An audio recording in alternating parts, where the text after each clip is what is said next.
गुरुर्ब्रह्मा गुरुर्विष्णू गुरुर्देवो महेश्वरः गुरुर्साक्षात् परब्रह्म तस्मै श्री गुरवे नमः। स्वानंदी लयलावनी सहज जय सिद्धासनी बैसले रामानंदी सुभाली दिव्य श्रवणी ही डोलती कुंडले माला कंठी विलोल चक्रकरी लंगोटकासे सदा ध्यायी सद्गुरु माधवनाथ ओ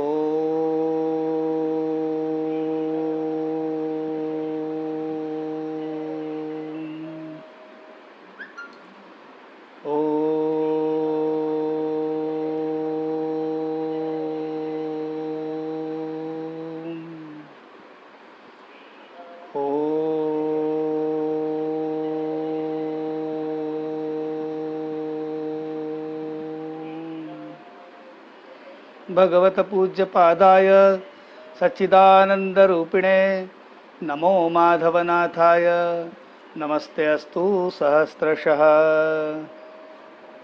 ब्रह्मानंदं परमसुखदं केवलं ज्ञानमूर्तिं द्वन्द्वातीतं गगनसदृशं तत्त्वमस्यादिलक्ष्यं नित्यं विमलमचलं सर्वसाक्षिभूतं भावातीतं त्रिगुणरहितं सद्गुरुं तन्नमामि।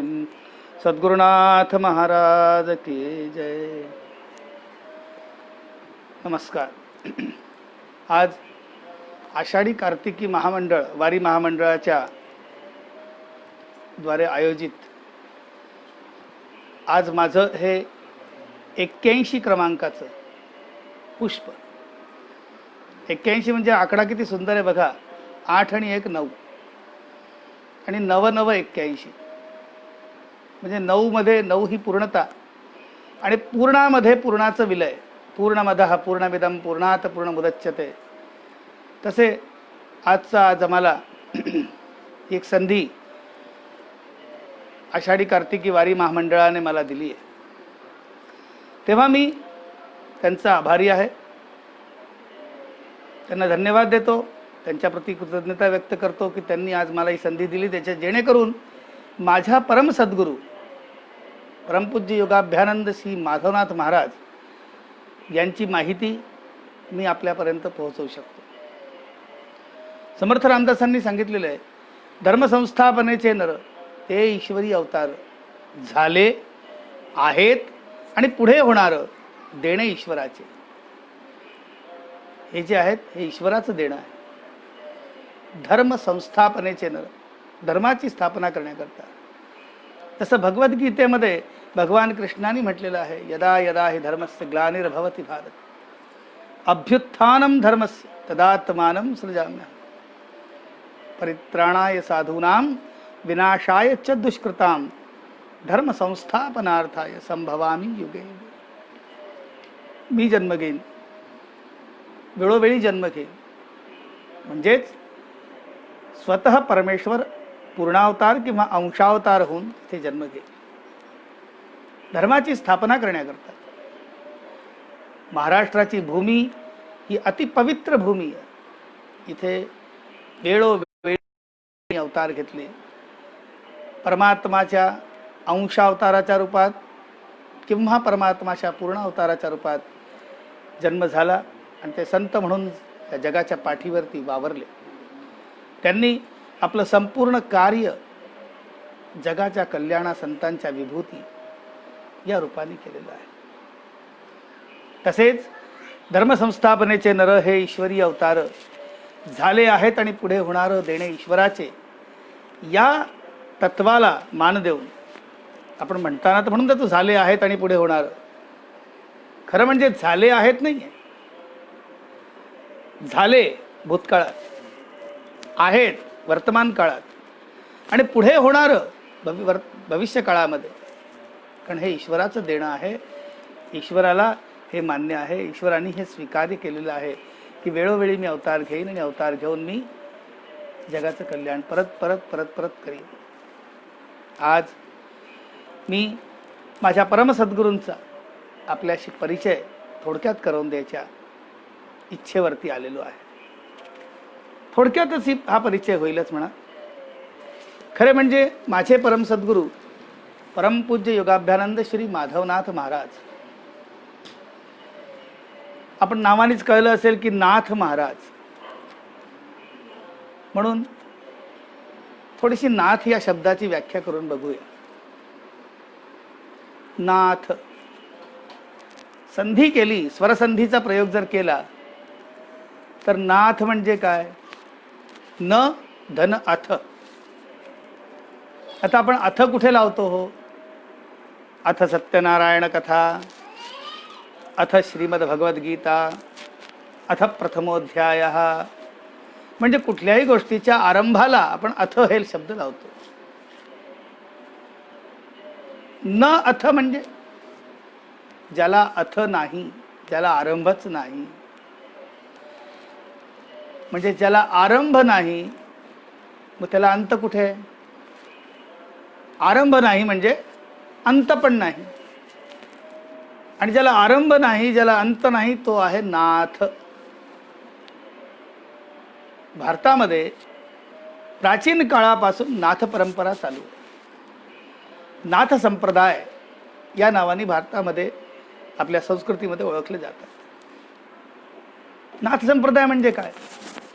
मी थोडक्यातच सांगतोय, त्याच्याहून नंतर आपल्याला पुढे जाणार. मी माझ्या सद्गुरूंचं आज वर्णन करणार आहे. पण कसं असतं ना की एकाचं वर्णन करायचं तर त्याच्यात थोडासा बॅकग्राऊंड आपल्याला कळला पाहिजे, त्याची उत्पत्ती कुठून हे कळलं पाहिजे. आणि जिथून ती उत्पत्ती होईल त्या उत्पत्तीच्या आधारावर ते आपल्याला सर्व पुढच्या सगळ्या गोष्टी एकदम तत्काळ लक्षात येतात. नाथांची परंपरा, नाथ संप्रदाय.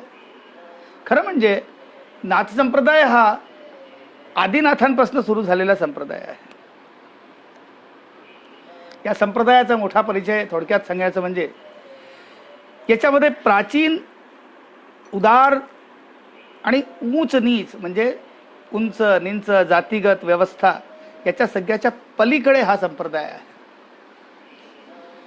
आणि सगळ्याच्या पलीकडे असल्यामुळे या संप्रदायाची विशेषता सांगू का आपल्याला, की याच्यामध्ये जे योगी असतात ते सगळे समतावादी असतात. म्हणजे ते अवधूत असतात, अवधूत. याचा आरंभ आदिनाथ शिवापासून होतो, शंकरापासून, शंकराच्या शिवापासून. आणि तो होऊन त्याला वर्तमान वेळेमध्ये जे रूप दिलंय ते दिलंय प्रसिद्ध योगाचार्य, प्रसिद्ध योगाधिपती बालयती जगद्गुरु गोरक्षनाथ भगवान यांनी या नाथ संप्रदायाला वाढवलं. अनादि शिवापासून त्या संप्रदायाला वाढवलं आणि याचा प्रादुर्भाव झालेला आहे. बघा, स्कंध पुराण, पद्मपुराण, शिव ब्रह्मांड पुराण, तंत्र, महापर्व, तांत्रिक, ग्रह ग्रंथ आणि बृहदारण्यक आदी उपनिषद आणि इतर प्राचीन ग्रंथांमध्ये सुद्धा गुरु गोरक्षनाथांचा उल्लेख सापडतो. याचा अर्थच आहे की नाथ हे चारी युगांमध्ये झालेले आहे. आणि चारी युगांमध्ये झालेले असताना नाथ प्रत्येक वेळेस राहिले. योगमार्गाचा प्रचार झाला. सामान्य मनुष्यापासून ते चक्रवर्ती सम्राटांपर्यंत योगमार्ग पसरल्या गेला. अनेक दैवी अवतारांना यांनी उपदेशित केलेलं आहे. सतयुग, इथे पंजाबमध्ये एक पेशावर म्हणून जागा आहे तिथे, त्रेतायुगामध्ये गोरक्षपुरामध्ये, द्वापर युगामध्ये द्वारकेच्या पुढे हरभुज नावाचं एक स्थान आहे तिथे, आणि आता या कलिकालामध्ये काठियावाडमध्ये गोरखमडी म्हणून आहे. अशा ठिकाणी हे प्रादुर्भाव यांचे नाथांचे झालेले आहेत चारी युगांमध्ये. हा श्रेष्ठ नाथ संप्रदाय आहे. खरं म्हणजे तर आपल्याला 3 प्रकारचे नाथ दिसतात. आम्ही मराठी माणसांनी काय केलेलं आहे, आम्हाला नवनाथ माहिती आहे, गोरक्ष, जालंधर, चरपटाक्ष, आम्हाला हे नाथ माहिती. पण खरं तर नाथ संप्रदायाच्या स्तुतीमध्ये, ध्यानामध्ये, वंदनेमध्ये जे नाव आजही प्रचलनात आहेत ते आहेत स्वयं आदिनाथ भगवान शिव, उदयनाथ म्हणजे माई पार्वती, सत्यनाथ म्हणजे ब्रह्मदेव, संतोषनाथ म्हणजे विष्णुदेव, अचल अचंबेनाथ म्हणजे शेषनाग, गजकंथणनाथ म्हणजे गणेश. चौरंगीनाथ म्हणजे चंद्रमा, मत्स्येंद्रनाथ म्हणजे मायास्वरूप दादा मत्स्येंद्रनाथ, मायागुरु दादा गुरु ज्यांना म्हटलं जाते. आणि मग शेवटी गुरु गोरक्षनाथ म्हणजे शिवबाल स्वरूप गुरु गोरक्षनाथ यती. भारतामध्ये सगळ्या प्रांतांमध्ये हा योगी संप्रदाय खूप वैभवशाली राहिलेला आहे. त्याचे प्रत्येक ठिकाणी आश्रम आहेत. अहो, भारतातच कशाला, भारताच्या बाहेर देखील हे राहिलेले आहे. एकूण याचे 12.5 संप्रदाय मानले जातात. असं म्हटलेलं आहे की अवधूत जे आहेत हा याचा मुख्य संप्रदाय आहे. आणि म्हणून महाराष्ट्रामध्ये आपण नाथ संप्रदायाला दत्तात्रयाने अनुग्रह दिलाय असा उल्लेख देखील आपल्याला सापडतो. सर्वान प्रकृती विकरान वधू नोतित्यवधूतः, अर्थात जो समस्त प्रकृतीच्या विकारांचा त्याग करून देतो आणि त्याला समस्त संपवून टाकतो त्यालाच अवधूत म्हटलेलं आहे. पुनश्च एकदा सांगतो आपल्याला, वचने वचने वेदास्तीर्थानि च पदे पदे इष्टे इष्टे च कैवल्यम स्व अवधूत श्रिये स्नुता. एक हस्ते धृतस्त्यागो भोगश्चैक करे स्वयं अलिप्तस्त्याग भोगाभ्याम स्व अवधूता श्रियस्नु. म्हणजेच वचनांमध्ये ज्याचे वेद असतात आणि पदांमध्ये ज्याचं तीर्थ आहे, तीर्थस्थान आहे आणि प्रत्येक इष्टामध्ये तो कैवल्य बघत राहतो असा अवधूत असतो, त्यालाच अवधूत म्हटले जाते. नाथ योगी अलख नावाचा एक शब्द घेतात किंवा आपल्या एका दुसऱ्या नाथांना आदेश असं म्हणतात. आदेश, आदेश म्हणजे आ म्हणजे आत्मा, दे म्हणजे देवात्मा किंवा परमात्मा, आणि श म्हणजे शरीरात्मा अर्थात जीवात्मा. आत्मा, परमात्मा आणि जीवात्मा ही अभेदता सत्य आहे. या सत्याचा अनुभव आणि दर्शन यालाच आदेश म्हणतात. अलख आदेश असं ते लोक म्हणतात. आणि अलख म्हणजे अलक्ष. दुसऱ्या भाषेमध्ये काही लोकांनी आदेश शब्दाची व्याख्या आदी आणि ईश अशी देखील केलेली आहे. तर आदी म्हणजे श्रेष्ठ आणि ईश म्हणजे ईश्वर, तो प्रथम ईश्वर, तो महान ईश्वर म्हणजे अर्थातच महादेव आदिनाथ. तो त्या योगियांना योग देतो आणि ते सगळे नाथयोगी त्याचे अनुयायी म्हणतात. असा हा नाथ संप्रदाय. भारतामध्ये याला 12 संप्रदायामध्ये वाटलेलं आहे. नाथ संप्रदायाचं डिटेल मी करत नाही, सांगणार नाही, पण फक्त एवढं सांगतो की सतनाम, धर्मनाथ, नटेश्वरी, आईपंथ, बैरागी, रामके, कपिलानी, गंगनाथी, मन्ननाथी, रावलके, पावपंथ, पागलपंथ असे 12 पंथ या नाथ संप्रदायाचे मानले जातात. काही याच्या व्यतिरिक्त सुद्धा म्हणलेले आहेत. धब्जपंथी आहे, काही कणथडपंथी आहे, काही गोपालपंथी आहे, काही वनके आहे, काही पंक म्हणजे पंख, काही हेठनाथी आहे. असे म्हणून 12-18 याची संख्या मानली जाते. खरं तर 12.5 पंथी नाथ संप्रदाय म्हटला जातो.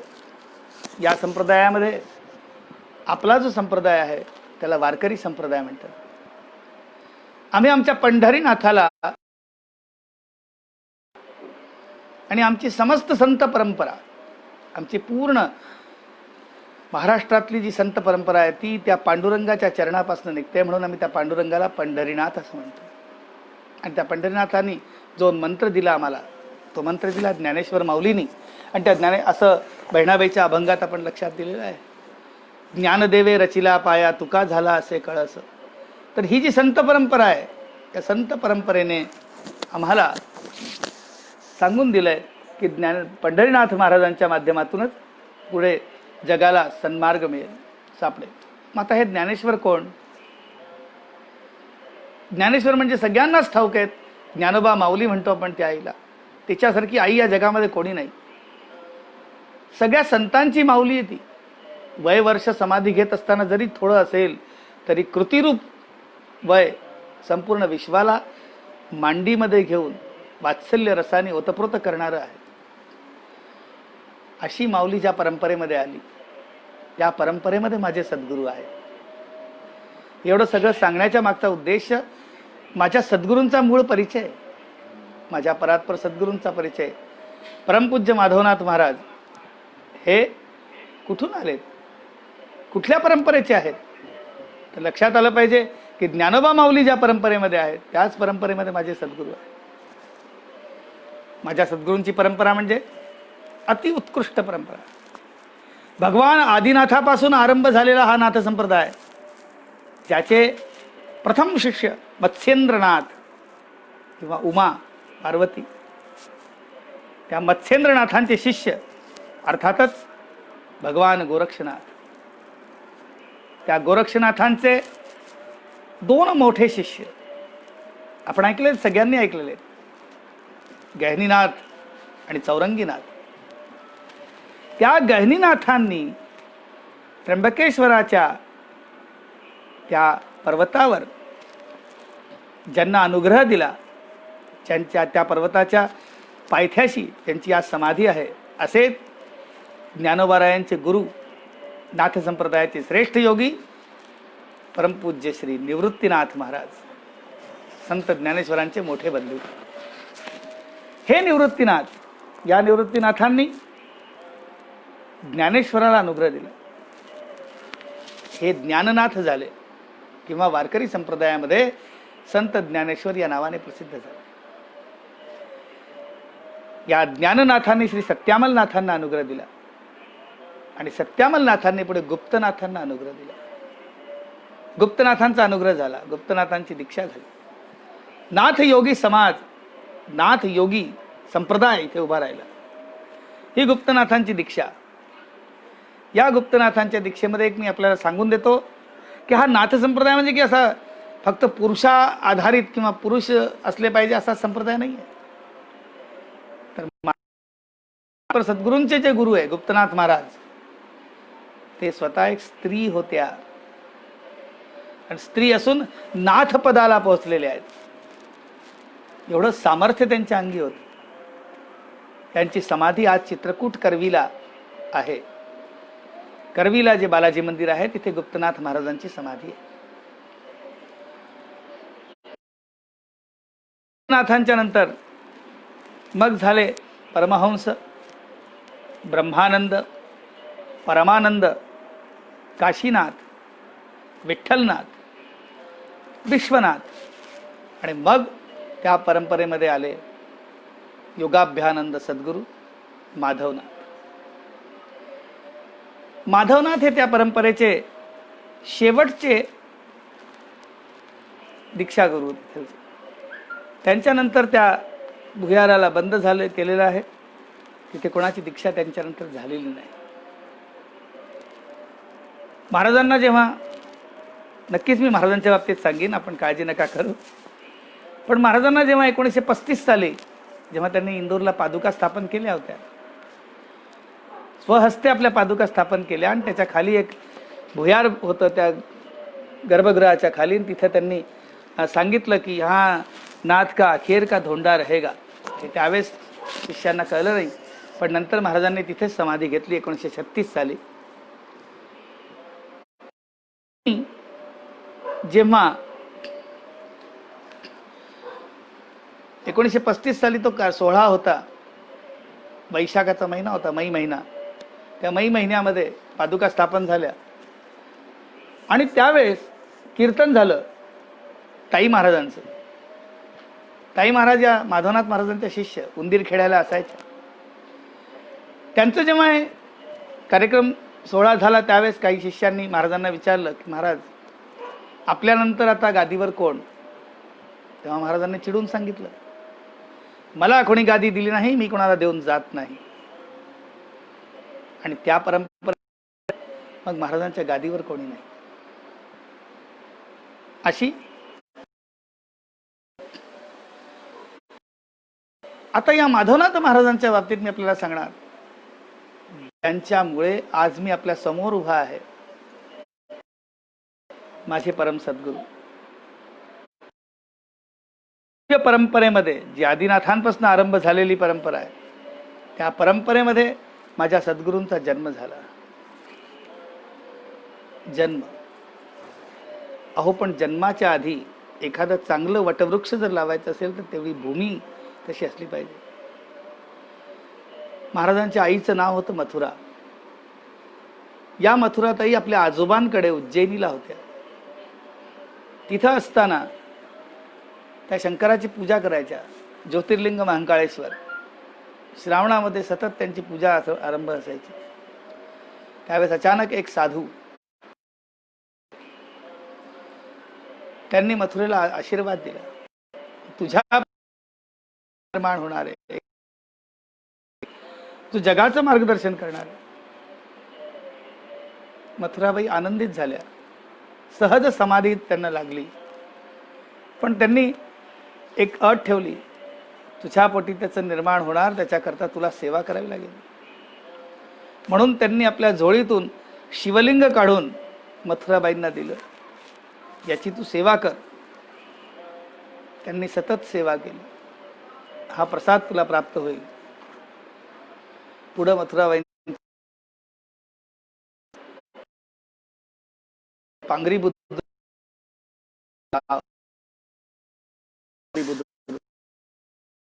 रोडवरती आपल्याला लक्षात येईल, तिथं राहायचे. हा संपूर्ण रत्नपारखी परिवार. महाराजांचे आजोबा वैद्य होते, श्रेष्ठ वैद्य. आणखीन संपूर्ण गावामध्ये एक वैद्यकी त्यांची प्रसिद्ध होती. छान कुटुंब, दीक्षित कुटुंब, कर्मकांडी. सकाळी सूर्योदयापासून अर्घ्य द्या, सूर्याला अर्घ्य दिल्यापासून घेऊन तर सायंकाळी रात्री शेजारतीपर्यंतचे सगळ्या व्यवस्था घरामध्ये होत्या. असं महाराजांचं कुटुंब होतं. पण असं म्हणतात ना की जे गर्भावस्थेमध्ये संस्कार शिशुवरती टाकले जातात, तेच संस्कार पुढे शिशूच्या माध्यमातून बाहेर जगाला कळतात. म्हणजे नक्कीच आज जर आपली युवा पिढी आपला ऐकत नसेल तर त्याला दोष आपणच आहे. आपण ऐकलं नाही आहे. जेव्हा तो गर्भात होता, जेव्हा ते गर्भात होते, तेव्हा आपण मोठ्यांचा सत्कार नाही केला, म्हणून आता ते मोठ्यांचा सत्कार करत नाही. असोत, महाराजांनी ज्यावेळेस मातोश्रीच्या गर्भामध्ये प्रवेश केला, त्याच्यानंतर मातोश्रींची जी साधना होती, शंकराची साधना, शिवाची साधना, ती सातत्याने वाढत राहिली. पुढे आपल्या यजमानांच्या सोबत मातोश्री तीर्थयात्रेला निघाल्या. महिना होता. वाई पांगरीहून त्या चित्रकूटला आल्या. मनकर्णिकेचं स्नान केलं, रामरायाचं दर्शन केलं. नंतर करवीला बालाजी मंदिरामध्ये आल्या. तेव्हा तिथे गादीवरती विठ्ठलनाथ महाराज होते. विठ्ठलनाथ महाराज देखील अद्वितीय योगी. मी आपल्याला सांगतो, ही गादी ब्रह्मचार्याची, बरं का. आदिनाथापासून घेऊन ते माधवनाथांपर्यंत ही ब्रह्मचार्याची गादी आहे. याच्यामध्ये कोणीच लग्न केलेलं नाही. सगळ्यात शेवटचे जे नाथ आहे, ज्यांचा मी परिचय दिला आपल्याला, विश्वनाथ महाराज, हे गृहस्थ होते. पण ज्यावेळेस त्यांनी गादी आरोहण केलं, त्यावेळेस आपल्या गृहस्थ धर्माचा त्याग करून दिला. ते 5 वर्ष गादीवरती होते. त्यानंतर त्यांनी शरीर सोडलं आणि मग जवळजवळ 5-1 वर्ष गादी रिकामी होती. त्याच्यावर कोणी नाथ नव्हते. मथुराबाई आपल्या पतीस बरोबर, मल्हाररावांबरोबर जेव्हा तिथे आल्या,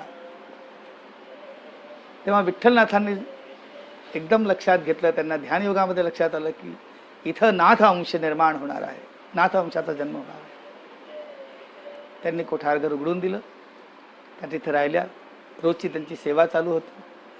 तीर्थयात्रा झाली. पुढं अयोध्येचे आणखीन इतर जे पवित्र स्थान होते त्यांची दर्शनं त्यांची झाली. नंतर परत त्या विठ्ठलनाथांच्या तिथे बालाजी मंदिरामध्ये राहायला आल्या. तिथं राहत थोड्या राहिल्या. त्याच दरम्यान शने शने शने वेळ निघत गेला आणि त्यांना 9वा महिना सुद्धा देखील पूर्ण झाला. अशा याच्यात त्या परिक्रमा करायला, गुप्तनाथांच्या समाधीची परिक्रमा करायला, बालाजी मंदिराचं दर्शन करून आणि परिक्रमा मार्गामध्ये परिक्रमा करायला जेव्हा आल्या, दिवस होता वर्ष प्रतिपदा, चैत्र शुद्ध प्रतिपदा, शके 1779. 1779, 1779. अर्थातच दिनांक 26 मार्च 1857, 26 मार्च 1857चा तो दिवस, परोक्ष प्रतिपदेचा दिवस. जणू काही प्रकृतीच आनंदाने त्या दिव्य पुरुषाचं स्वागत करण्याकरता अगदी आनंदित झालेली होती, उत्साहित झालेली होती. अशा याच्यात महाराजांचा जन्म झाला. परिक्रमा करत असताना त्यांना उदरव्यथा झाली आणि ताबडतोब त्यांना आतमध्ये प्रसूतिगृहामध्ये नेता आलं. तिथे त्यांना नेलं. तिथे त्यांनी त्याच क्षणाला सूर्योदयाच्या वेळेस महाराजांना जन्म दिला. विठ्ठलनाथांना फार आनंद झाला. त्यांना ठाऊक होतं अंत्ययात्रे नाथांचा अंश निर्माण होणार. त्याच वेळेस सगळे ब्राह्मण वर्ग रुद्रपाठाला तिथे आलेले होते. पंचसूक्त पवमानाचा अभिषेक बालाजींना सुरू होता. हे सगळे वातावरण, एक मंगल वातावरण त्यावेळेस तिथे आपोआप निर्माण झालेलं होतं. नंतर पत्रिका बघून बालकाचं, जन्म झालेल्या त्या जातकाचं नाव माधव असं ठेवण्यात आलं. काही दिवसानंतर, म्हणजे अर्थातच आपल्या परंपरेप्रमाणे म्हटलं तर 1.25 महिना वगैरे पूर्ण झाल्यानंतर महाराजांची आई महाराजांना घेऊन पांगरी बुद्रुकला येऊन गेली. आता ह्या बाललीला ज्या आहेत त्या सगळ्या गोपालकृष्णासारख्या बाललीला महाराजांच्या आरंभ झाल्या. महाराजांना अध्यात्म, शंकराची साधना ही आईच्या गर्भातनं प्राप्त झालेली होती. आणि म्हणून गर्भातनं प्राप्त झालेली साधना असल्यामुळे लहानपणापासूनच शंकराचा लळा होता. आजही वाई पांगरीला ते शिवमंदिर आहे, जिथं बसून माधवनाथ महाराज अचानक मध्ये बसून आतमध्ये जाऊन ओम नमः शिवाय या मंत्राचा जाप करायचे किंवा एकांतात बसून ध्यान लावायचे. अवस्था महाराजांची होती. लहानपणाचा फक्त एक प्रसंग सांगतो. महाराजांचे गुरुजी, चिपळूणकर गुरुजी मास्तर, त्यांना शिकवायचे. ते एकदा तापाने फणफणले. त्यांना ताप आला.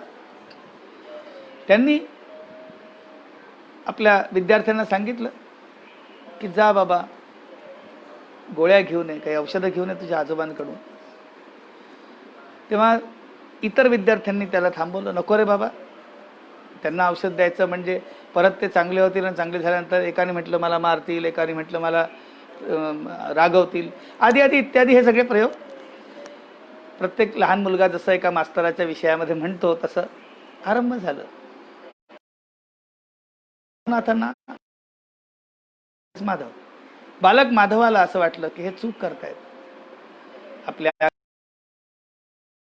हा अपमान आहे. म्हणून काय केलं त्यांनी तुळशी वृंदावन होतं, त्या वृंदावनामधून माती घेतली आणि त्या मातीच्या गोळ्या केल्या आणि त्या गुरुजींना पाठवल्या. आणि हो आश्चर्य, त्या मातीच्या मृण्मयी गोळ्या खाऊन मास्तर बरे झाले. दुसऱ्या दिवशी परत दादांना भेटायला आले. त्यांनी म्हटलं हो, आपल्या औषधाने लगेच बरं वाटलं. नाही म्हणे, माझं औषध आहे तसं चांगलं, पण ते कसं रवरवतं, जिभेला जरा रवरव करतं. तेवढे नाही हो, साध्या गोळ्या होत्या, अगदी मातीसारख्या विरघळून गेल्या. त्यांनी बघितलं तर खरंच त्या मातीच्या गोळ्या होत्या. मग परत लक्षात आलं, तेव्हा परत माधवांनी आपली लीला करून सगळ्यांना भुरळ पाडली. आनंद वाटला सगळ्यांना. बस झालं.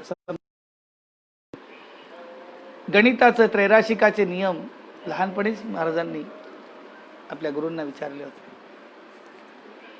एवढंच नव्हे तर अचानक मागे डोक्यावरती चापट मारल्यामुळे, एखादा मुलगा शुभम करोती म्हणून दाखव म्हणून म्हणतो, मंत्र म्हणून दाखव म्हणून म्हणतो.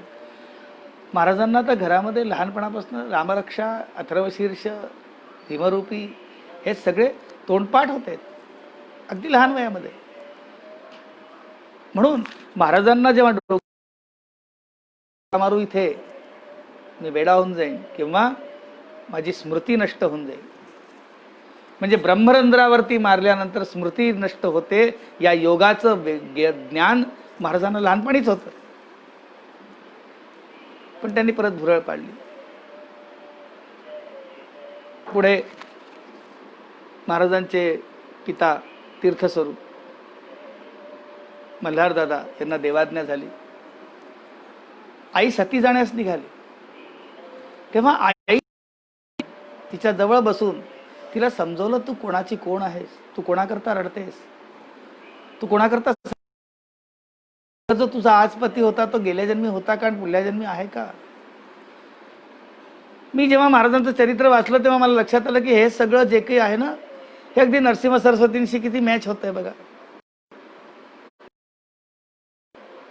ब्रह्मचारी म्हणून संन्यास रडताय, कोणासाठी रडताय. सतीच्या अध्यायामध्ये सांगितलं की सती कशाला होतीयस, कोणासाठी रडतीयस, काय कारण आहे. कर्ममार्ग सांगितलेला आहे, कर्ममार्ग सांगितला, पण त्याबरोबर हे सुद्धा उपदेश केले.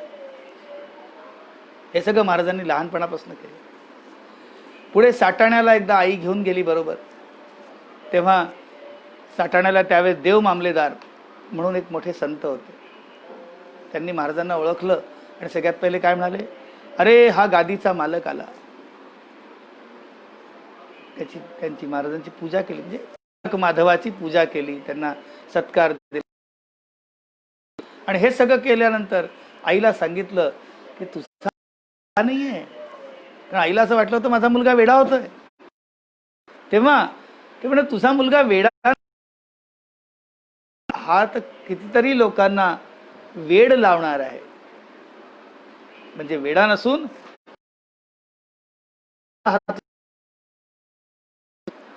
तेव्हा तिला सांगितलं की हा तो गेला होता. म्हणजे याची आठवण मथुराबाईंना मामलेदारांनी करवून दिली. सांगितलं की आता माझे वाक्य खरे होतील, तुम्ही पांगरीला जा. साठाण्याहून ते पांगरीला आले. आल्याबरोबरच लक्षात आलं, पांगरी करवीहून बाळकृष्ण पंतांचं पत्र आलं होतं. पत्र आलेलं 10 वर्षाच्या माधवाला घेऊन आई चित्रकूट करवीला गेली. तिथे बोलवलेली होती. या लहान मुलांपैकी त्याच्यात एक माधव पण आहे. प्रत्येकाचे संस्कार दिसत आहेत, सगळे एकत्र आहे. ठरलं की 4 पंचांना बोलवायचं. सगळे पंच गोळा होतील, त्यांच्या समोर एक बोलून एक चिठ्ठी उचलायची, विचार करायचा की कोणाला गादीवर बसवायचं, तो नाथ कोण होईल. झाली सगळी स्थिती. दिवस तोच होता. वर्ष 10वे असता गादीवरी आरोहण केले. गुढीपाडव्याचा दिवस, वर्ष प्रतिपदा. उचललेल्या चिठ्ठीमध्ये माधव असं नाव आलं.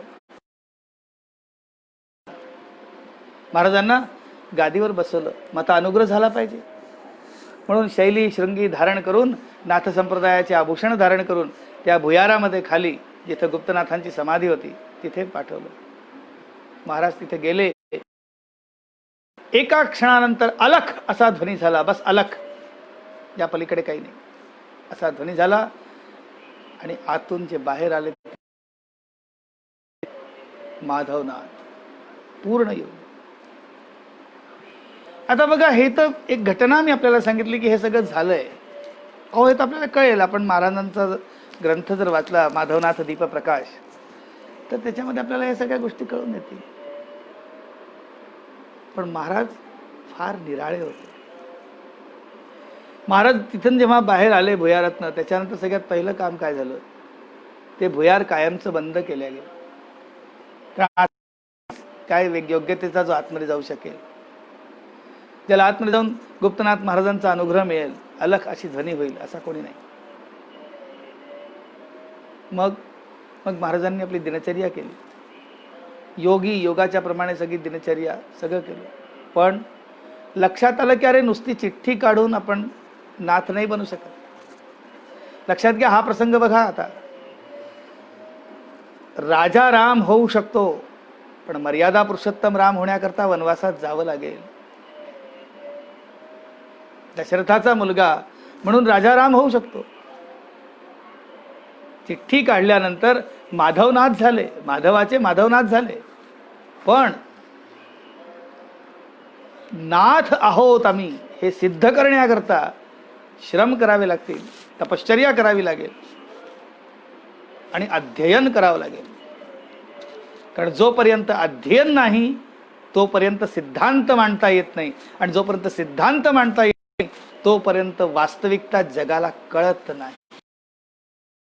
म्हणजे नाथांना आपली सिद्धता दाखवावी लागेल. महाराज त्या क्षणाला बाहेर निघाले. 12 वर्षाचा तो काळ त्यांनी घेतला. तिथं जोग म्हणून एक भक्त होते, ते संस्थानिक होते. त्यांच्या बागेमध्ये महाराज थांबले, तिथं राहिले, तिथं साधना केली. जोग जेव्हा महाराजांना भेटले एकदा, तेव्हा महाराजांनी त्यांना तिथे विश्वरूप दर्शन करवलं, विराट रूप दर्शन. आणि मग महाराज तिथून निघाले. संबंध भारतभर भ्रमण केलं. नाथांची स्थानं बघितली, नाथांच्या समाध्या बघितल्या, नाथ सिद्ध योग्यांना भेटले, सगळ्यांना भेटले. आणि मग तिथून हिमालयात निघून गेले. जवळ जवळ अर्धा तप म्हणजे 6 वर्ष तिथं त्यांनी तपश्चर्या केली. तिथं काय केलं ते त्यांनी देखील आपल्या साधकांना सांगितलेलं नाही, आपल्या भक्तांना सांगितलेलं नाही. नाथांनी सिद्ध केलं. काय साधना केली असेल? वावरायचं असतं ना, त्याला समाजाचे गुण लक्षात आले पाहिजे. ज्या समाजाला आम्हाला मार्गदर्शन द्यायचं आहे, ज्या समाजाला आम्हाला चांगल्या मार्गावर आणायचं आहे, तो कुठल्या मार्गाने येईल त्याच्याकरता त्या समाजातलेच गुण आले पाहिजे. म्हणून महाराज खूप चांगलं ज्योतिष शिकले, खूप मोठे चांगले ज्योतिषी होते. संगीत शिकले, वाद्ययंत्र शिकले, समस्त वाद्ययंत्र त्यांना वाजवता येत असत. इतकं मोठं ज्ञान त्यांनी प्राप्त केलं. वैद्यकीय शिकले,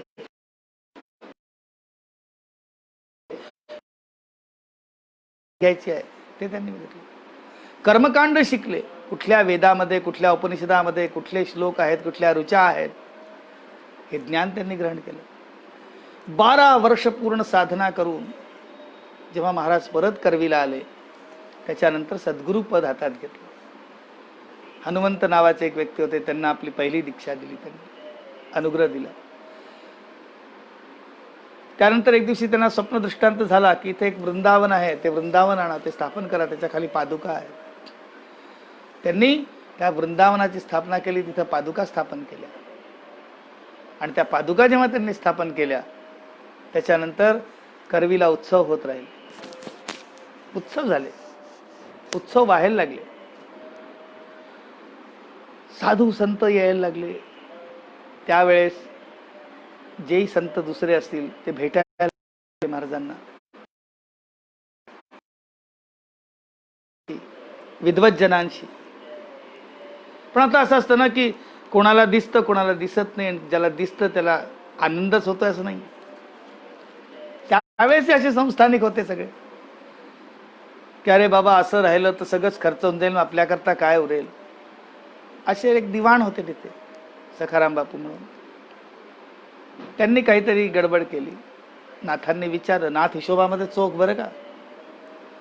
आपल्याला मी सांगतो, आजही आपण येऊन इंदोरला नाथ मंदिरमध्ये येऊन पाहू शकता, नाथांनी स्वतः ट्रस्ट डीड बनवली नाथ मंदिर संस्थानाची. इतके श्रेष्ठ, हिशोबामध्ये चोख, मोडी लिपीमध्ये महाराजांनी लिहिलेलं सगळं. म्हणजे हिशोबात चोख, कर्ममार्गात चोख, सगळीकडे चोखपणा. का? कारण आपण नाथ आहोत. नाथ म्हणजे डिसिप्लिन, अनुशासन. नाथांमध्ये डिसिप्लिन असलं पाहिजे. एक कर्ममार्ग असला पाहिजे, टाळता कामा नये. कुठलंही कर्म जो टाळतो तो नाथ नाही, टाळायचं नाही. म्हणून नाथ संप्रदाय हा डिसिप्लिनचा संप्रदाय आहे. संप्रदाय स्वतःच सांगतो की इथे डिसिप्लिन असलं पाहिजे, हे झालंच पाहिजे. झाल्याच्या पुढे च लागलाय, झालंच पाहिजे. नाथ संप्रदाय. आणि मी नाथ आहे हे सिद्ध करण्याकरता महाराजांनी परत अज्ञातवास पत्कर, जनमानसामध्ये जायचंय. आधीचा अज्ञातवास झाला, ती तपश्चर्या झाली, ते ज्ञानार्जन झालं, मग त्याचा उपयोग कुठे? म्हणून ही लीला केली. प्रसंग तोच जो रामायणाचा. ठकूबाईंनी सांगितलं तुला इथनं निघावं लागेल. ते म्हणाले हो निघतो. आपल्याला सांगतो महाराज ज्या दिवशी स्थलत्याग करून तिथून निघाले त्याच्यानंतर महाराज शरीर सोडेपर्यंत म्हणजे 1935 पर्यंत 36 पर्यंत कधी करवीला परत गेले नाही.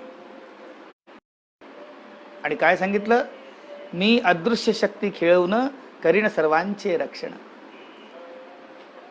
असं तिथे करवीला सांगितलं. आपल्या भक्तांना, आपल्या शिष्यांना सांगितलं की तुम्ही काळजी नका करू, मी तुमच्या बरोबर आहे, मी अदृश्य शक्ती खेळवून करीन सर्वांचे रक्षण. ती अदृश्य शक्ती नाथांनी आजही करवीला त्याची अनुभूती आपण घेऊ शकता. करवीलाच काय कुठेही घेऊ शकता. अहो मीच कटनीला आणि जबलपूरला आलो होतो तेव्हा याची अनुभूती मला झाली. महाराज नेहमी बरोबर असतात, प्रत्येकाच्या बरोबर असतात. जो आव्हान करतो त्याच्या बरोबर आहे. कारण नाथ गजानन साई तीनो योगी भाई भाई. गजानन महाराजांच्या पोथीमध्ये महाराजांचा उल्लेख मिळतो, कहना साथे भोजन हुआ विडा तुम्हारा यही रहा, अध्याय 14. म्हणजे गजानन महाराज, माधवनाथ महाराज, साई बाबा, नरसिंहदासजी महाराज, देवासचे शीलनाथ महाराज, ही सगळी ती संत मंडळी आहे जी त्या काळामध्ये समाजाला मार्गदर्शन करण्याकरता वेगळ्या वेगळ्या निरनिराळ्या रूपामध्ये होती. सगळ्यांनी कर्माचं मार्गदर्शन केलेलं आहे. कर्माचं मार्गदर्शन, जे कर्म करतोय त्या कर्माच्या माध्यमातून जगत कल्याण झालं पाहिजे, व्यक्ती सुंदर झाला पाहिजे, व्यक्ती घडला पाहिजे, ही नाथांची वृत्ती होती. नाथांनी एक वृत्ती दिली. नाथांना तुम्ही भगवंत म्हणून नुसती पूजाच नका करू, नाथांना जगा.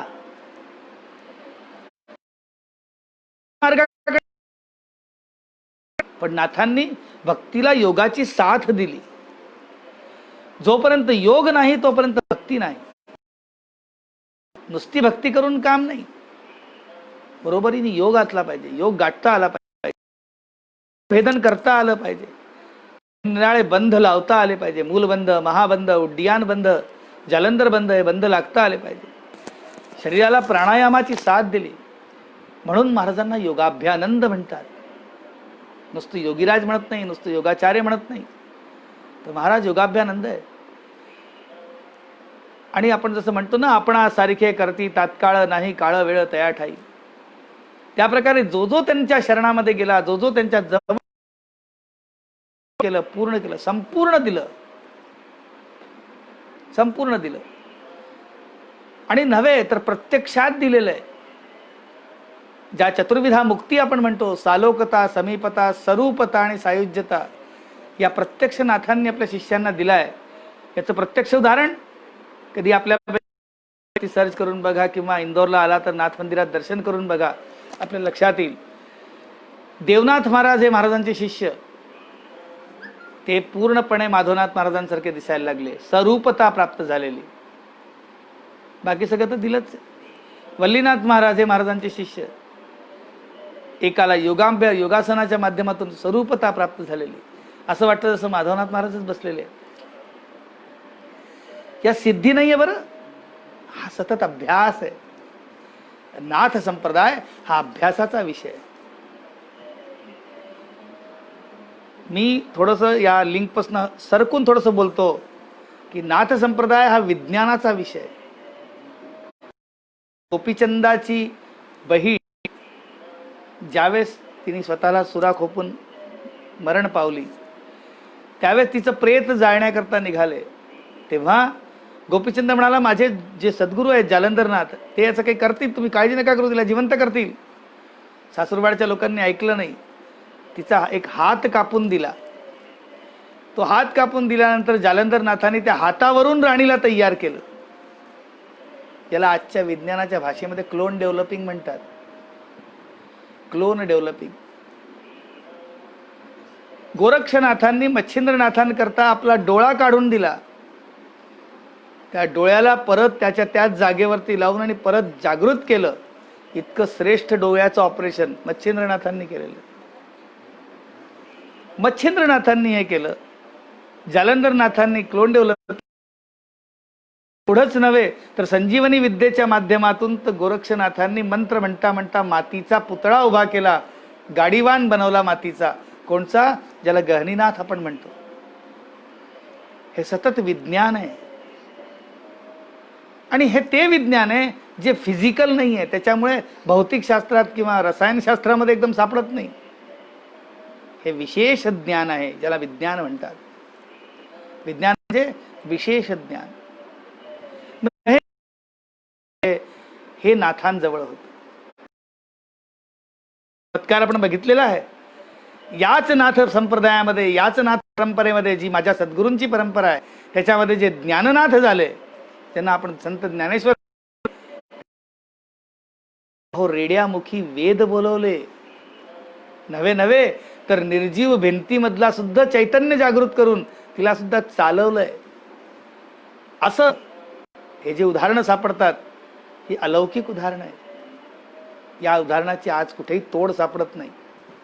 असं करून दाखवणारा दुसरा कोणी संत सापडत नाही. पण तो सापडला तो फक्त नाथ संप्रदायामध्ये आणि आदिनाथाच्या परंपरेमध्ये. त्या म्हणून ते पूर्ण नाथ आहे. आणि जेव्हा पूर्ण नाथ होतो तेव्हा त्याच्यानंतर कोणीच नसतं, तोच असतो. पूर्णमदः पूर्णमिदं पूर्णात् पूर्णमुदच्यते पूर्णस्य पूर्णमादाय पूर्णमेवावशिष्यते. असे सद्गुरू माधवनाथ महाराज. त्यांनी पुढे 12 वर्ष अज्ञातवास घेतला. त्या अज्ञातवासात काय केलं तर त्या अज्ञातवासामध्ये इंदोरच्या जवळ महू नावाचं जे गाव आहे तिथं एका शिंप्याचा कफविकार दूर केला, म्हणजे आयुर्वेद सांगितलं. तसेच ज्ञानचक्षु उघडले. धारचा राजा, धारचे जे राजे आहेत पवार, त्यांची तब्येत खराब झाल्यामुळे त्यांना इंग्रज डॉक्टर किगन हा त्यांची सेवा करत होता. आणि त्यांनी विचार केला होता की आता बरे होणार नाही. विभूतीच्या गोळ्यांनी त्या राजाची तब्येत ठीक केली. आणि डॉक्टर तर त्याच्या हातावरती आपला अंगठा ठेवून ब्रह्मज्योत त्याला दाखवली आणि सांगितलं आता याची सेवा करा. तर इंग्रजांच्या काळचा डॉक्टर किगन त्याला महाराजांनी अनुग्रहित केलं. असे एक नव्हे कितीतरी चमत्कार महाराजांनी केले. मोजवणार नाही का हो. चमत्कार तर कुठेही सापडतात. महाराजांनी जगाला वर्तमान काळामध्ये कसे जगावे हे सांगितले. महाराज चिंतनशील आहेत. वेळोवेळी चिंतन करायला सांगितलं. म्हणून महाराजांनी एक दिनचर्या बनवली. महाराजांनी सांगितलं की ही दिनचर्या घ्या. आपल्या शिष्यांना त्यांनी आग्रह केला, योग करा, ध्यान करा. परमेश्वराला भेटण्याकरता हा अष्टांग योगाचा मार्ग आहे, याला धारण करा. असा हा संबंध मार्ग महाराजांनी प्रत्येकाला दिला. अष्टांग योगाचा मार्ग दिला, भक्तीचा मार्ग दिला. निवळ भक्ती नाही करायची. आणि त्या सगळ्या अष्टसिद्धी नवनिधी ज्यांना आपण म्हणतो त्या स्वतः महाराजांच्या जवळ होत्या. याचं प्रत्यक्ष उदाहरण राजस्थान यात्रेमध्ये महाराजांनी त्या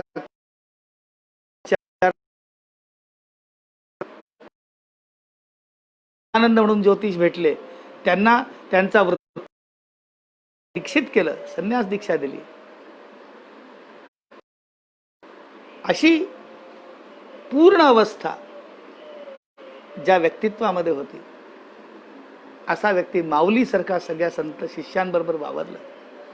अहो आजही काही लोक अशी आहेत ज्यांनी महाराजांना त्यावेळेस बघितलेलं आहे. 1936 मध्ये शरीर त्याच्या आधी महाराजांनी ज्या लोकांना अनुग्रहित केलं, अशी काही लोक आज आमच्या सौभाग्याने या जगाच्या पाठीवर आहेत. वयोवृद्ध आहेत ते लोक, पण त्यांना ती अनुभूती आहे, महाराजांचा स्पर्श आहे त्यांना. ते तेज त्यांच्यामध्ये आहे आणि ते तेज आजही त्यांच्याकडून नाथकार्य करवत आहे. महाराजांनी सातत्याने म्हटलं नाथकार्य झालं पाहिजे. आणि देवही मोठा नाही तर ते कर्म मोठं जे देवापर्यंत पोहोचवत आहे. म्हणून सगळ्यांनी कर्ममार्गी राहावं, हा त्याचा मुख्य उपदेश होता. म्हणून त्यांनी भक्ती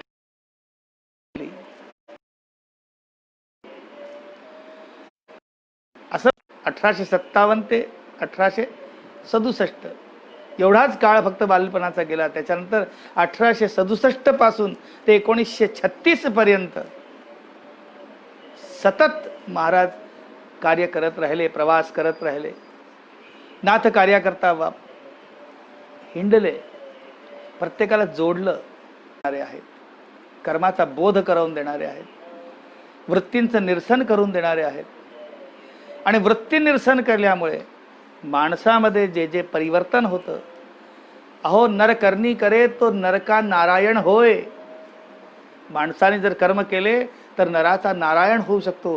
हे ब्रह्मज्ञान सद्गुरूच्या कृपेने तिथं प्राप्त झालं. हे नाथांनी करून दिलं, सहजरित्या करून दिलं. चमत्काराला नमस्कार करणं फार सोपी गोष्ट आहे, पण चमत्कार कसे करावेत त्या परिस्थितीत निर्माण करणे आणि त्याच्या आधारावरती जनसामान्यांना सद्बुद्धी देणे, त्या मार्गावरती नेणे, अध्यात्माच्या मार्गावरती नेणे. बरं, आता हा तर महाराजांचा आध्यात्मिक पक्ष झाला हो, पण त्या काळामध्ये महाराजांचा एक खूप मोठा राजनैतिक पक्ष पण होता. स्वातंत्र्याचा सगळीकडे उद्घोष होत होता. स्वतंत्रता प्राप्ती झाली पाहिजे हा विचार होता. त्यामुळे क्रांतिकारी लोक तर कर्म करतच होते, पण सामाजिक क्षेत्रामध्ये सुद्धा राष्ट्रासाठी कर्म झालं पाहिजे याचा विचार नाथांनी दिला. त्यावेळेसचे काही घटना नंतर काही पुस्तकं प्राप्त झाली त्याच्यात सापडतात. 1946-47 मध्ये एक पत्रकार होते, त्यांना सुद्धा तो अनुभव झाला. त्यांनी एक पुस्तक लिहिलंय, नाथ की एक क्रांतिकारी की क्रांती अथवा नाथ की अंतिम लीला, असं म्हणून एक पुस्तक लिहिलंय त्यांनी. त्याच्यात त्यावेळेस नाथ बाळ म्हणून धारला होते, त्यांच्या माध्यमातून महाराजांनी क्रांतिकारी रूपाने काय कर्म केले त्याचा उल्लेख आहे. शीलनाथ महाराज देवासचे आणि माधवनाथ महाराज हे दोघे जेव्हा भेटायचे तेव्हा सांकेतिक काही गोष्टी करायचे. त्या काय होत्या माहिती नाही, पण त्या गोष्टींमुळे इंदोरच्या होळकरांचे महाराजांनी होळकरांना अनुग्रह दिला आणि होळकरांना वाचवलंय. इंदोरला खूप इंग्रजांच्या काळामध्ये खूप मोठा कांड झाला होता, त्याच्यातनं होळकरांना वाचवलं. त्याच होळकरांना घेऊन 1923 मध्ये महाराजांनी इंदोरच्या गोपाळ मंदिरामध्ये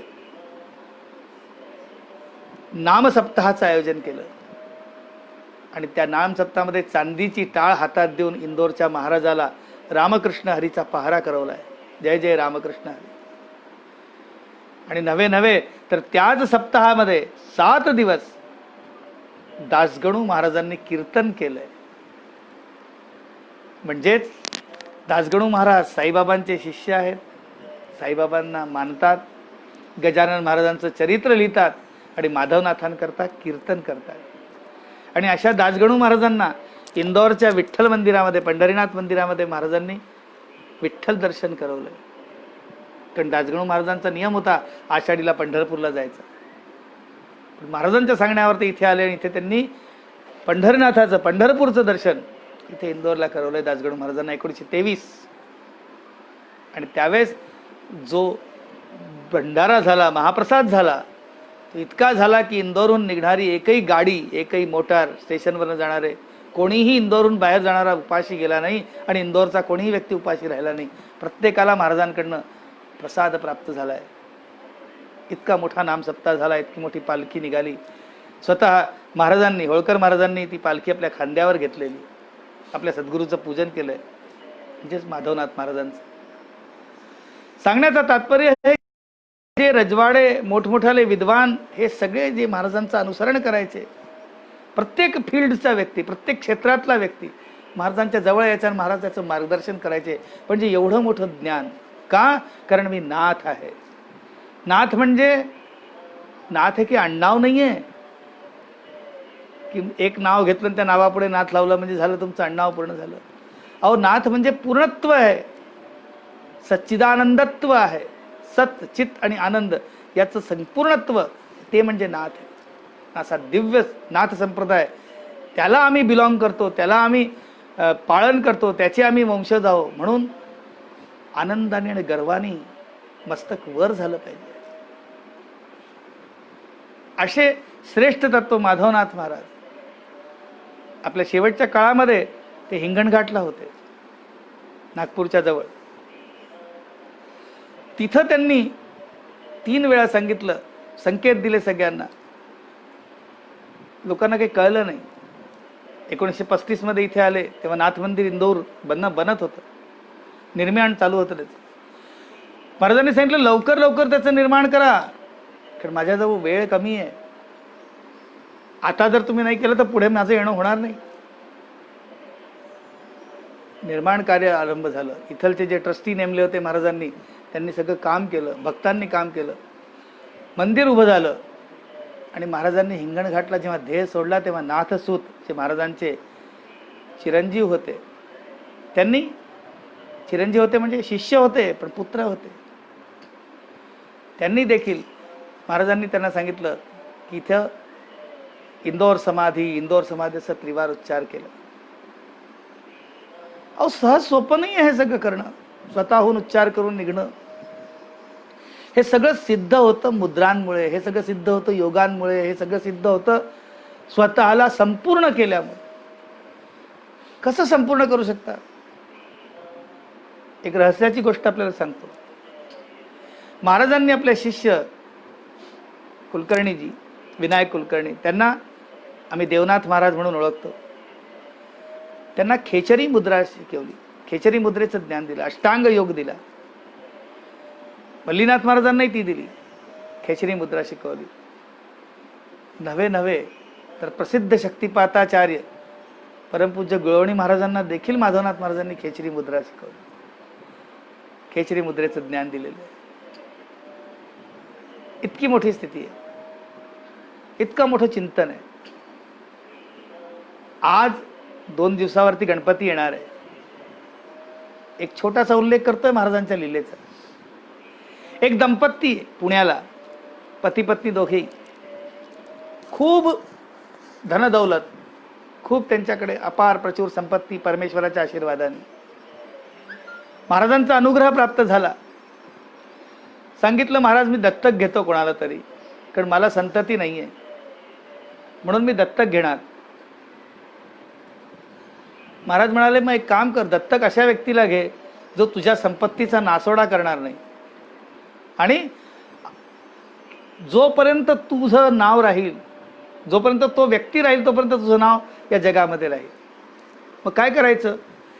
म्हणून त्या दंपतीला, ज्यांचं नाव पुण्याचे प्रसिद्ध दगडू शेठ हलवाई, त्यांना महाराजांनी गणपती दत्तक दिला. आज पुण्याला दगडूशेठ हलवाई गणपती प्रसिद्ध आहे. लोक गणपतीच्या नावाने त्याला ओळखत नाही, तर दगडूशेठ गणपती म्हणूनच ओळखतात. मग त्यांच्या पत्नी लक्ष्मीबाई हलवाई, त्यांनी म्हटलं, नंतर दगडूशेठजींचं निधन झाल्यानंतर जेव्हा त्या म्हणाल्या की आता मी काय करू, मी एकटी आहे, मग त्यांना तिथेच बुधवारामध्ये दत्ताला दत्तक घे म्हणून सांगितलं. आणि तिथं बुधवार पेठमध्ये पुण्याला लक्ष्मीबाई हलवाईंनी दत्त मंदिर स्थापित केलं. माधवनाथ महाराजांनी त्याचा संबंध कार्यभार सांभाळला आणि ते सिद्ध करून दाखवलं. रविवार पेठमध्ये महाराजांची गादी आहे. महाराजांनी हे केलं.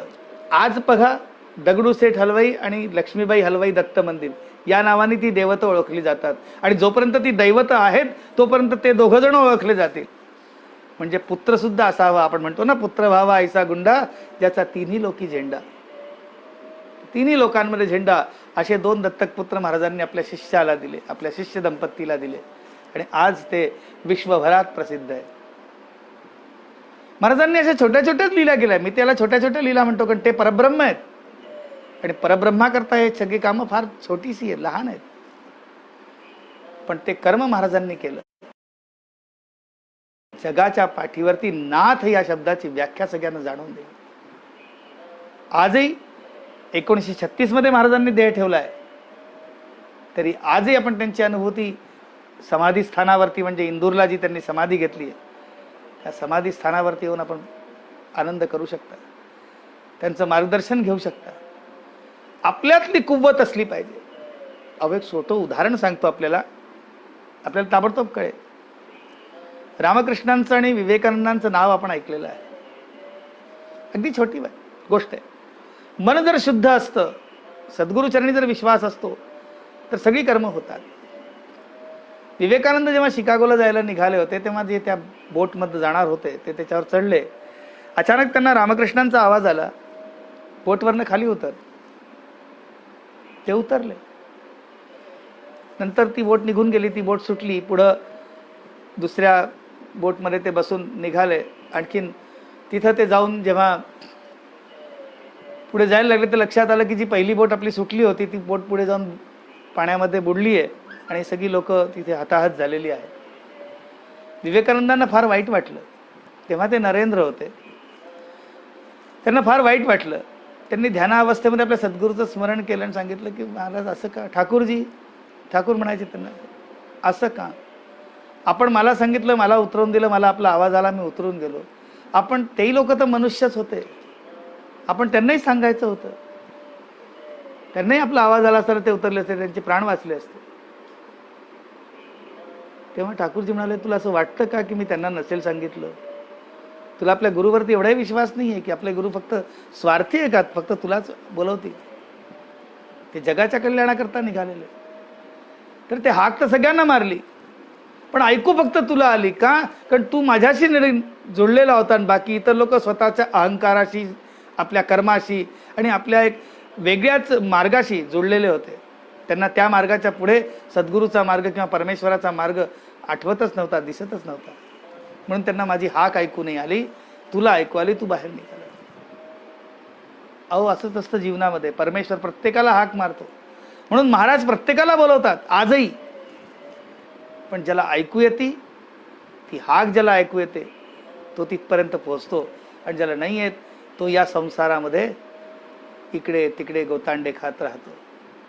विचार करतो असं झालं तर तसं होईल, पण ते होत नाही. कारण त्याच्याकरता महाराजांच्या जवळ जावं लागेल, कर्म करावं लागेल. आणि कर्म करण्याला महाराज पुढे येतात. ज्यांनी कर्म केलेलं आहे त्याला त्याची प्रचिती मिळते. महाराजांचे प्रत्येक कर्म, प्रत्येक विचार, त्यांनी शतचंडीचे याज्ञ केले म्हणा, नवचंडी स्वाहाकार केलेले म्हणा, किंवा आणखीनही कर्म त्यांनी जे काही केले योगांगाशी निगडीत असलेले, ते सगळी कर्म आजही आम्हाला मार्गदर्शित करत राहतात. सातत्याने त्याचं मार्गदर्शन आम्हाला प्राप्त होतं. आणि म्हणून महाराजांची पोथी किंवा महाराजांचं जीवनचरित्र हे वाचण्याचं नाही, तर महाराजांचं जीवनचरित्र हे स्वतः अनुसरण करण्याचं आहे. महाराजांनी जे सांगितलं त्याचं अनुसरण करा. आपण म्हणतोच ना, जो गुरु करे वो मत कर, पर जो गुरु कहे वो जरूर कर. म्हणजे गुरु जे करतोय ते जर तू नाही केलं तर हरकत नाही, पण गुरुनी जे सांगितलंय ते नक्की कर. आणि महाराजांनी जे उपदेश दिले ते जर सगळ्यांनी त्याला प्राण दिला, त्याला सगळ्यांनी साथ दिला, तर नक्कीच प्रत्येकाचं ते कल्याण होईल. आणि त्या कल्याणाच्या मार्गावरती महाराजांची प्रेरणाच आम्हाला तिथवर नेईल. महाराजांचा आशीर्वाद, महाराजांची कृपा, महाराजांचा अनुग्रहच आम्हाला तिथपर्यंत नेईल असं मला वाटतं. म्हणून मी आपल्याला परत एकदा निवेदन करतो की ज्या परात्पर सद्गुरू माधवनाथ महाराजांचा मी आज आपल्याला उल्लेख केला, ज्यांनी फक्त 1935 मध्ये समाधीच नाही घेतली, 1936 मध्ये, तर त्या महाराजांनी संबंध कार्य आपल्या जीवनाचं जवळजवळ 79 वर्षाचं जीवन ते जगले. आणि त्या 79 वर्षाच्या जीवनामध्ये त्यांनी समाजाला एक केलं. आम्ही महाराजांची जी स्तुती करतो त्याच्यात म्हणतो, न पाही कदा जाती गोत्राधिकाला. महाराज कसे होते? न पाही कदा जाती गोत्राधिकाला. जाती गोत्र नाही बघितलं, तर काय बघितलं? सगळ्यात पहिले बघितलं की आम्हाला एक आनंद झाला पाहिजे, एकच आनंद. आणि तो आनंद म्हणजे कोणचा? खूप आनंदाचा, सद्गुरूच्या कृपेचा. नक्कीच महाराजांच्या नंतर आता सध्या कोणी नाही. महाराजांनी स्वतः म्हटले, माझ्यानंतर माझी गादी नाहीच, मला कोणी गादी दिली नाही, मी कोणाला देऊन जात नाही. महाराजांची समाधी आहे. हां, महाराजांचे जे कार्य करणारे अनुयायी आहेत ते शने पुढे जातात. त्यांच्यातील माझे एक परम सद्गुरू योगाभ्यानंद सद्गुरू समर्थ श्री सत्यनाथ महाराज हे माझे सद्गुरू, ज्यांनी मला दीक्षा दिली, अनुग्रह दीक्षा दिली, परंपरेची दीक्षा दिली. आणि हे सगळं करत असताना त्यांनी एक गोष्ट जरूर सांगितली, अवश्यम भावी सांगितली, महाराज एकच आहेत, ते म्हणजे माधवनाथ महाराज. तुम्ही आणि आम्ही फक्त त्यांना घेऊन समाजापर्यंत जाणारे लोक आहोत. आम्ही फक्त एक संदेशवाहक आहोत, जो महाराजांचा संदेश जगापर्यंत पोहोचवण्याचं कार्य करतोय. जोपर्यंत होईल तोपर्यंत, शरीराच्या शेवटच्या रक्तबिंदूपर्यंत जितकाही कार्य होईल फक्त तेवढंच करण्याचा संकल्प आम्ही लोकांनी घेतलेला आहे. आणि त्या माध्यमातून कार्य चालू आहे. म्हणून महाराजांना समजणे नुसतं 1 तासाच्या लेक्चरवरती किंवा 1 तासाच्या फक्त इंट्रोडक्शन नाही. महाराजांचं कार्यक्षेत्र एवढं मोठं आहे की एक मोजवणं सुद्धा शक्य नाही आहे. पण नक्कीच महाराजांचं जे कर्म आहे तेच कर्म आहे जे शिवाजीच्या वेळेस, छत्रपती शिवाजींच्या वेळेस जे रामदास स्वामींचं होतं, किंवा वासुदेव बळवंत फडक्यांना जे मार्गदर्शन स्वामी समर्थांनी दिलं होतं, किंवा आणखीन इतर कार्याच्या वेळेस इतर संतांनी आपल्या आपल्या शिष्यांना दिलेलं आहे, जेणेकरून राष्ट्र उभा राहिलं आहे. ती राष्ट्राची जी उभारणी आहे ती संतांच्याच आधारावरती होते. अहो, जोपर्यंत कार्याला अध्यात्माचा पाया नसतो तोपर्यंत कार्य सफल होत नाही. म्हणून कार्याला अध्यात्माचा पाया हा राहिलाच पाहिजे.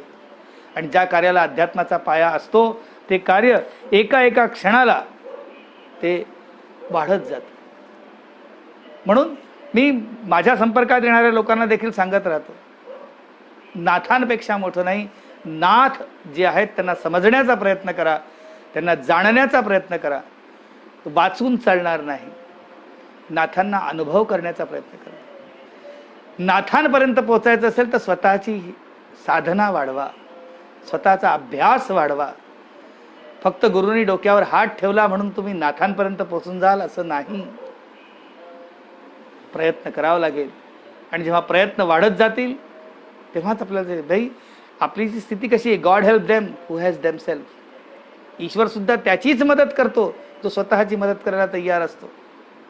म्हणून आम्हाला नाथांपर्यंत जायचं असेल, नाथांना समजायचं असेल, नाथांना जाणायचं असेल तर परम सद्गुरू माधवनाथ महाराज त्यांची जाणीव करून घ्यायची असेल तर आम्हाला अभ्यास करावा लागेल, आम्हाला साधना करावी लागेल.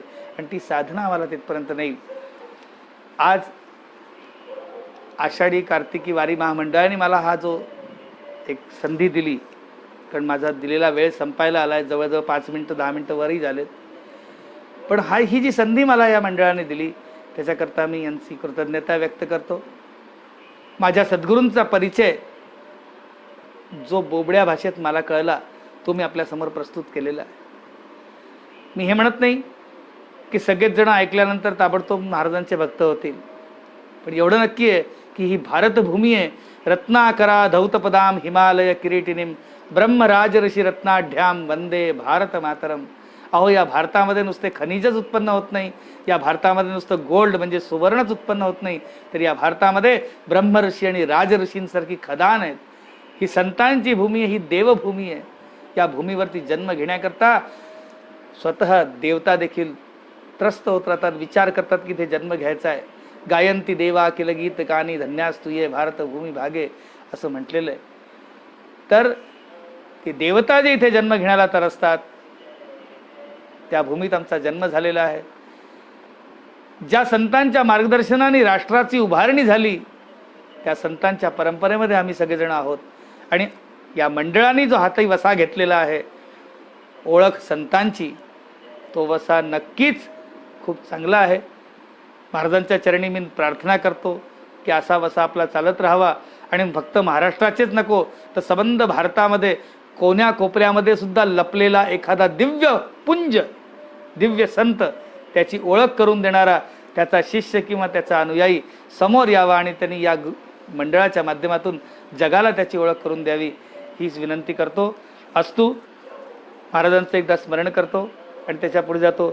स्मरो निरुधी ध्यान श्री माधवाचे करी नित्य जो पाठ याष्टकाचे तयाच्या सुखा वाण नाही कदाही सदा संकटी त्यास रक्षीलाई स्वानंदी लय लावनी सहजजे सिद्धासनी बैसले रामानंदी सुभाली दिव्य श्रवणी ही डोलती कुंडले माला कंठी विलोल चक्र करी लंगोट कासे सदा ध्याई माधवनाथ सद्गुरु मना वारील तो आपदा. जय जय श्री सद्गुरु समर्थ योगीराज भगवान माधवनाथ महाराज की जय. जय जय सच्चिदानंद स्वरूप चित्रकूट निवासी योगाभ्यानंद माधवनाथ महाराज की जय. अनंत कोटि ब्रह्मांड नायक राजाधिराज योगीराज भगवान माधवनाथ महाराज की जय. जय नाथ जय नाथ जय नाथ जय जय नाथ. जय जय नाथ, जय जय नाथ। धन्यवाद।